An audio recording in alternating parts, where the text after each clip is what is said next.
जय हिंद। आज हम लोग मानव तीर्थ के बारे में पढ़ने वाले हैं। आज की क्लास में दांत के बारे में पढ़ेंगे। देखिए, दांत जो है मानव शरीर के पाचन तंत्र का सबसे महत्वपूर्ण भाग है। पाचन तंत्र में भोजन को पचाने के लिए भोजन को काटना पीसना बहुत जरूरी होता है।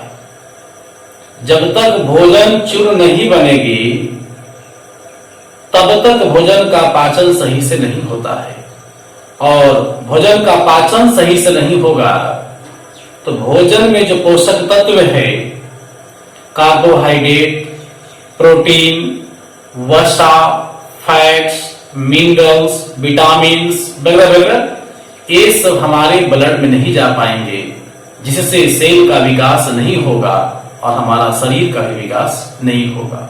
इसलिए पाचन जरूरी है, और पाचन जरूरी है तो भोजन को चबाना भी जरूरी है। अतः दांत का होना एक आवश्यक फैक्ट है। दांत हमारे मुख गुहा ओरल कैविटी में होती है। ये मुंह है ना, इसी में दांत है, जो सब लोग जानते ही हैं। दांत एक कठोर उत्तक का बना होता है। दांत एक कठोर उत्तक का बना होता है जिसे हम लोग डेंटाइन कहते हैं। दांत किस पदार्थ का बना हुआ है? डेंटाइन का बना हुआ है। और एक ऐसा उत्तक है, कठोर उत्तक है।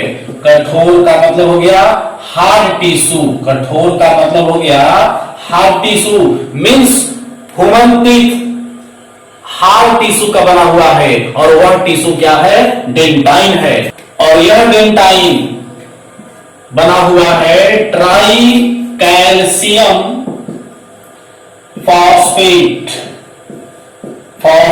और यह डेंटाइन किसका बना हुआ है? ट्राई कैल्शियम फॉस्फेट का बना हुआ है। मतलब दांत के निर्माण में मुख्य रूप से कैल्शियम और फास्फोरस का प्रयोग हुआ है। देखिए, दांत पाचन तंत्र के दृष्टि से तो अति आवश्यक है ही, हमारी चेहरा की सुंदरता के लिए भी दांत का होना आवश्यक है। अगर आपका सारा दांत टूट जाए तो पता है यह जो गाल है पूरी धंस जाती है।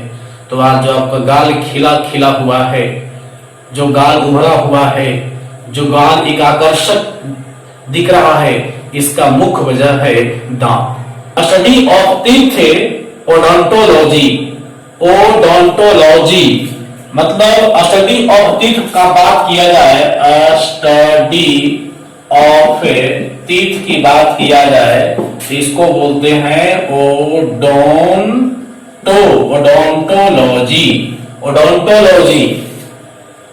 तो याद होना चाहिए, दांत का अध्ययन करना क्या कहलाता है? Odontology. Study of teeth odontology. That means कह सकते हैं कि study of teeth is called odontology. तो दांत का अध्ययन करना क्या कहलाएगा? ओडोंटोलॉजी।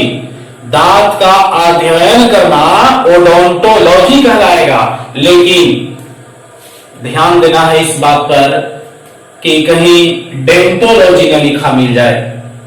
एग्जाम में विद्यार्थी को फंसाने के लिए ऑप्शन में डेंटोलॉजी भी होता है, डेंटोलॉजी, लेकिन डेंटोलॉजी नहीं ओडोंटोलॉजी मानना है।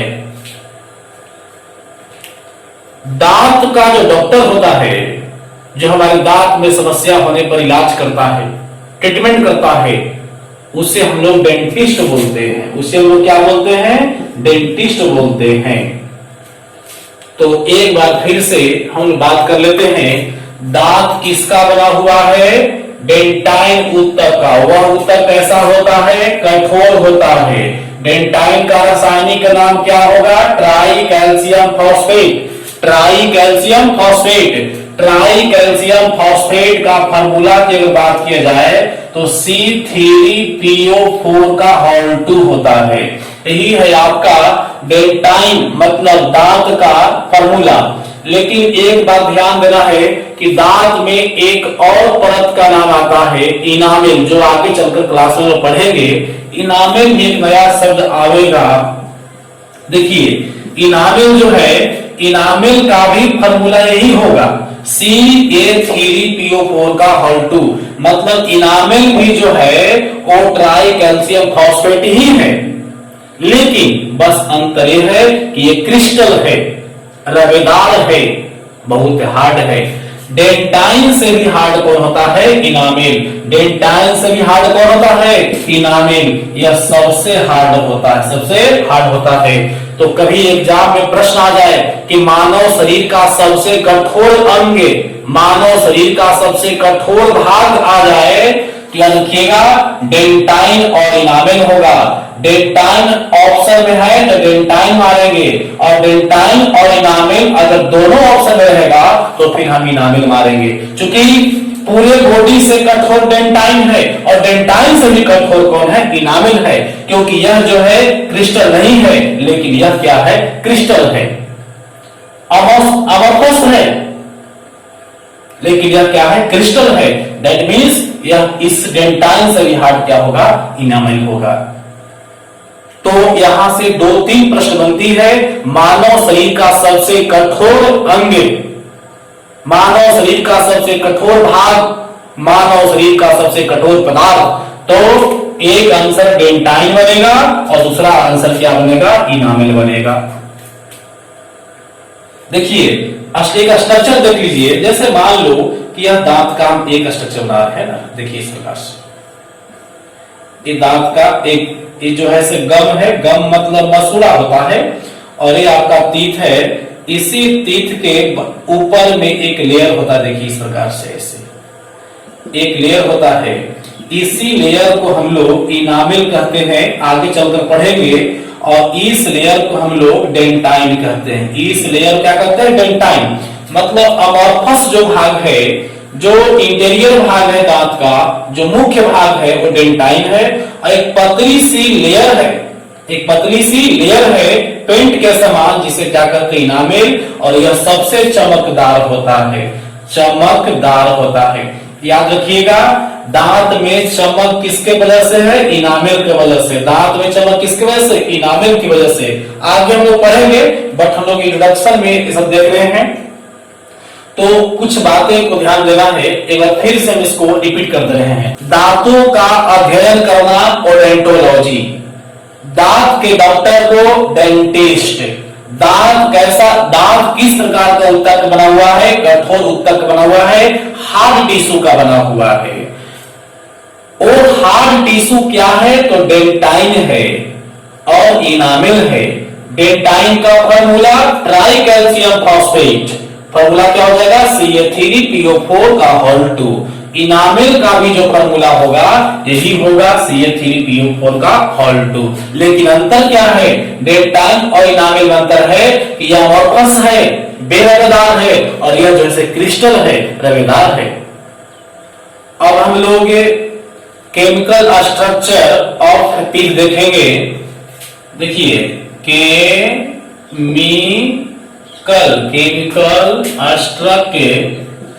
केमिकल स्ट्रक्चर ऑफ टीथ मतलब दांत का रासायनिक बनावट। दांत का रासायनिक बनावट का मतलब हुआ दांत में किन किन पदार्थों का प्रयोग हुआ है, उसकी बात करने वाले हैं। ठीक है, देखिए दांत जो है मुख्य रूप से कैल्शियम और फास्फोरस का बना हुआ है। दांत मुख्य रूप से कैल्शियम और फास्फोरस का बना हुआ है, और ये दोनों का रूप को मिलाकर के हम लोग बोलते हैं कैल्शियम, कैल्शियम फॉस्फेट बोलते हैं। मतलब कह सकते हैं कि दांत हमारा किसका बना हुआ है? कैल्शियम फॉस्फेट का बना हुआ है। दांत किसका बना हुआ है? कैल्शियम फॉस्फेट का बना हुआ है। कैल्शियम का एटॉमिक नंबर 20 आपको याद होगा। अब फास्फोरस का एटॉमिक नंबर कितना याद आपको है?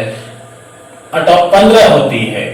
ठीक है, कैल्शियम का एटॉमिक नंबर 20 और फास्फोरस का एटॉमिक नंबर 15।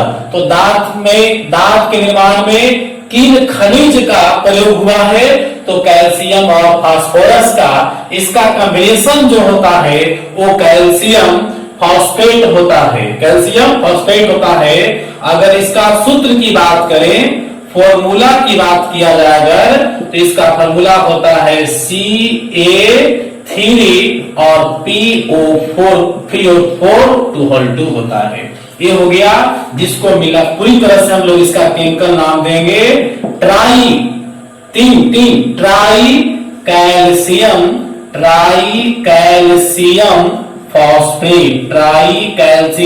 फॉस्फेट।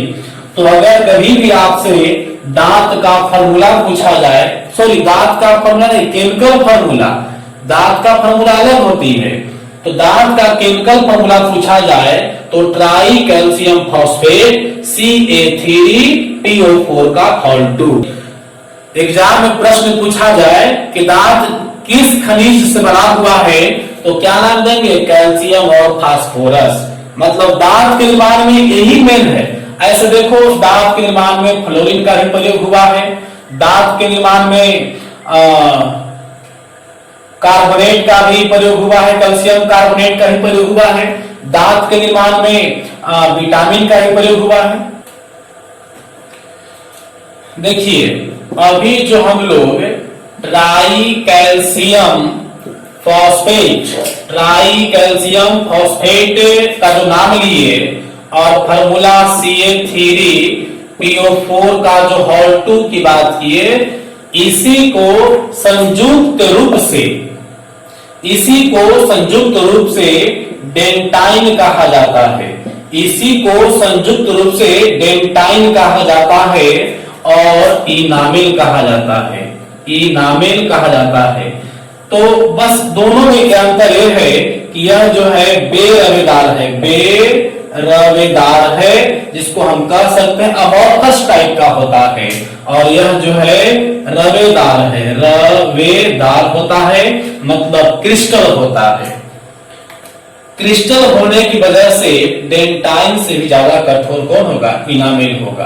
तो ध्यान रहे, मानव शरीर का सबसे कठोर भाग क्या होगा, पहले डेंटाइन आंसर देंगे, और डेंटाइन से भी कठोर कौन होगा, डेंटाइन से भी कठोर मतलब क्या, हार्ड कौन होगा, तो हमारा इनामिल होगा, जो हम लोग इंट्रोडक्शन नहीं कर चुके हैं। अब हम लोग देखेंगे कि दांत में कैल्शियम फॉस्फेट कितना है, दांत में कैल्शियम कार्बोनेट कितना है, और दांत में कैल्शियम फ्लोराइड कितना है। ये तीनों मुख्य रूप से मिलकर कितना होता है देख लिया जाए इसको। देखिए, कैल्शियम, अगर कैल्शियम फॉस्फेट की बात किया जाए, कैल्शियम फॉस्फेट की बात किया जाए, तो यह मानव दांत में लगभग 85% के आसपास होता है।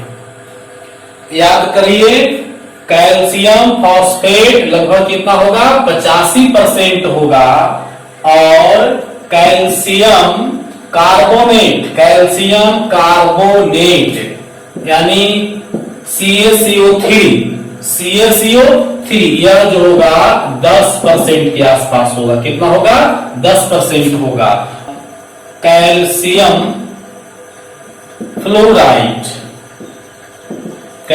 फ्लोराइड जो होता है, देखिए ये जो है ये लगभग हो जाएगा 5% होगा, 5% से कुछ कम होता है, से कम, लगभग बहुत नॉर्मल कम होता है, 5% से कम होता है, मतलब 100 नहीं हो पाएगा।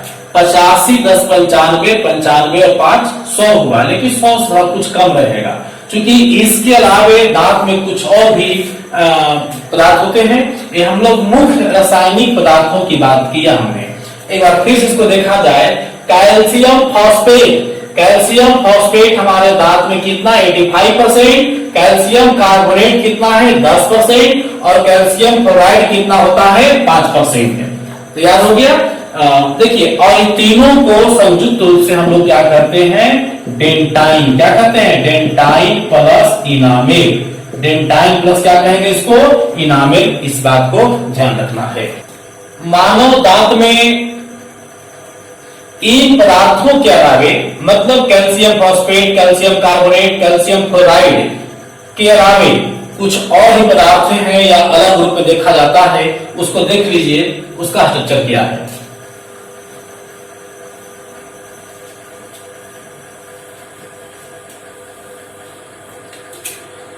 दांत में मिनरल्स लगभग जो है 95% है। मिनरल्स का मतलब होता है खनिज। मिनरल्स का मतलब क्या हुआ? खनिज। हमारे दांत में खनिज कितना परसेंट है? 95% है। मतलब वो चाहे कैल्शियम हो, फास्फोरस हो, फ्लोराइड हो, वो सब मिलाकर के लगभग कितना परसेंट है? 95% है। और वाटर की अगर बात किया जाए तो वाटर है 4%। तो कितना हो गया? 95 और 4 99, 1% और है तो देखिए वो हो जाएगा आपका प्रोटीन। क्या हो जाएगा? प्रोटीन हो गया 0.6% और लगभग हो जाएगा विटामिन डी। विटामिन डी की बात करें तो 0.4% हो गया। इस प्रकार से हम स्ट्रक्चर देखेंगे। मतलब हमारे दांत में मिनरल्स का मतलब हो गया कैल्शियम, फास्फोरस, फ्लोरीन वगैरह जो भी छोटे कम या बेसी पदार्थ है वो सारे पदार्थों की बात मैं कर रहा हूं।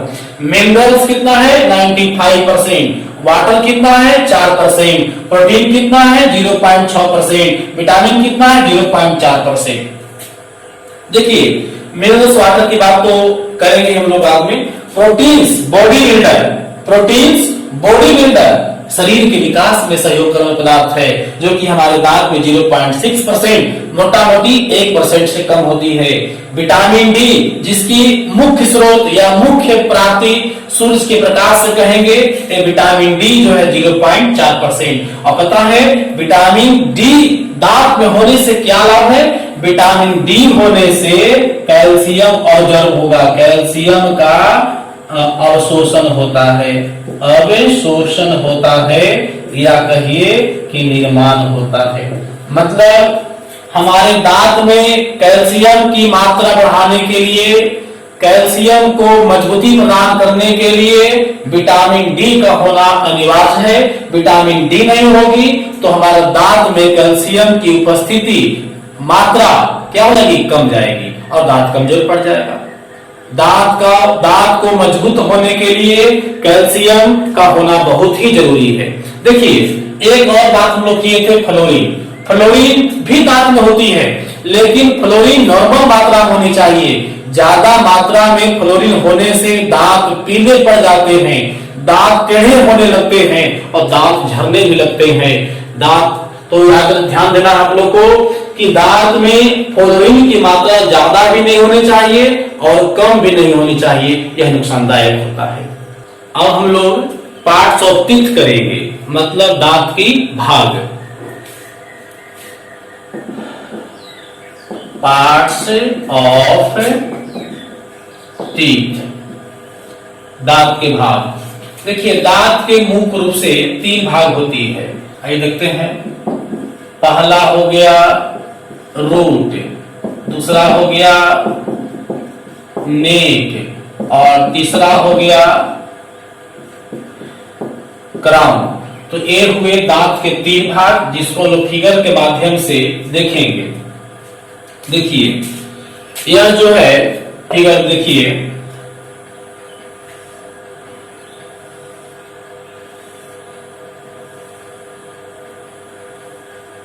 है ना? ये हुआ, ये जो आप देख रहे हैं गम है। गम का हिंदी क्या होता है? गम का हिंदी मसूड़ा होता है। गम का हिंदी क्या होता है? मसूड़ा। जो ये लाल दाग जिसमें धंसा हुआ है ना उसी को हम लोग गम या मसूड़ा कहते हैं। मांसपेशी, मांस है, इसी में दांत देखिए धंसा हुआ है। ये हमारा दांत है, देखिए वाला, ये हमारा दांत है, ये वाला है ना। देखिए तो ये जो है ऊपर वाला भाग जो है इसी को हम लोग क्राउन कहते हैं। ये जो यहाँ का जो भाग है गर्दन जैसा पतला है थोड़ा सा, यहाँ पर ये गर्दन का जो भाग है इसको हम लोग नेक कहेंगे। क्या कहेंगे? नेक कहेंगे।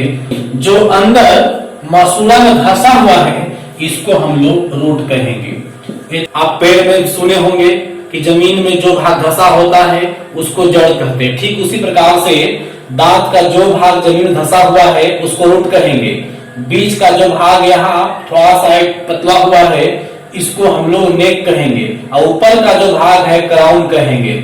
ऐसे क्राउन का मतलब दांत होता है जनरली आप गाड़ी वगैरह में बस ट्रक जो भी गाड़ी है उसमें जो पिनियन होती है, पिनियन एनर्जी ट्रांसफर करने के लिए पिनियन लगा होता है उसको लोग क्राउन कहते हैं। ठीक उसी प्रकार से क्राउन, और उसको दांत भी कहते हैं। एक आध दांत टूट गया तो बोलते हैं क्राउन, एक दांत टूट गया, दो दांत टूट गया।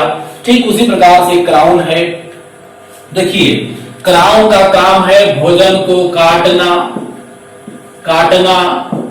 फाड़ना और चबाना।